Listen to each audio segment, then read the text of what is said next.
Et si les pires trahisons de ta vie n'étaient pas des accidents, mais des étapes nécessaires vers ta destinée? Cette histoire est dans la Bible, et elle a changé des générations entières.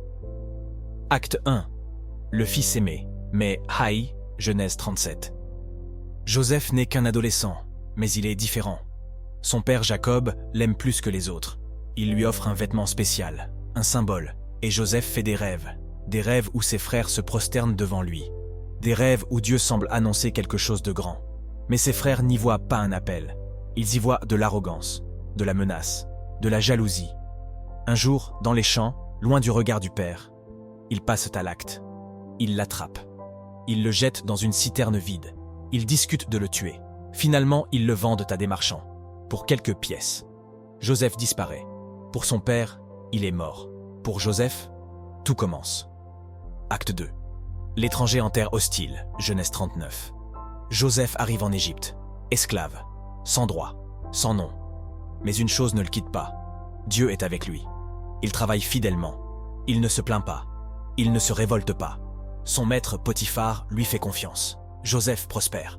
Jusqu'au jour où l'injustice frappe, accusé à tort, trahi encore, jeté en prison. Cette fois, sans défense, sans explication. Acte 3. La prison et le silence. Genèse 40. Les années passent. Joseph aide les autres prisonniers. Il interprète des rêves. Il sauve des vies. Mais quand on lui promet de se souvenir de lui, on l'oublie. 2 longues années. Silence de Dieu. Silence des hommes. Joseph aurait pu se briser ici, mais il tient. Acte 4. Le jour où tout bascule. Genèse 41. Une nuit, le pharaon rêve. Personne ne comprend. Alors quelqu'un se souvient. Il y a un prisonnier, un Hébreu, il interprétait les rêves. Joseph est appelé, rasé, lavé, debout devant l'homme le plus puissant du monde.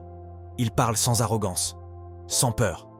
Il dit « Ce n'est pas moi, c'est Dieu qui donne la réponse. » Et en quelques minutes, le prisonnier devient gouverneur, l'esclave devient chef, le rejeté devient sauveur. Acte 5, la rencontre avec le passé, Genèse 42-45. La famine frappe le monde. Des hommes viennent demander du blé en Égypte. Joseph les reconnaît immédiatement. Ses frères, ceux qui l'ont vendu, ils ne le reconnaissent pas. Il pourrait se venger, les faire payer, les détruire. Mais Joseph pleure. Et finalement, il leur dit ces mots immortels. « Vous aviez voulu me faire du mal, mais Dieu l'a transformé en bien. » Conclusion, le sens caché de la souffrance. Joseph comprend enfin la trahison, l'esclavage, la prison, le silence. Tout avait un sens. Pas un seul moment n'était perdu. Ce que les hommes brisent, Dieu peut le transformer. Ce que tu crois être un retard peut être une préparation. Et parfois, Dieu te fait passer par la fosse pour t'emmener au palais.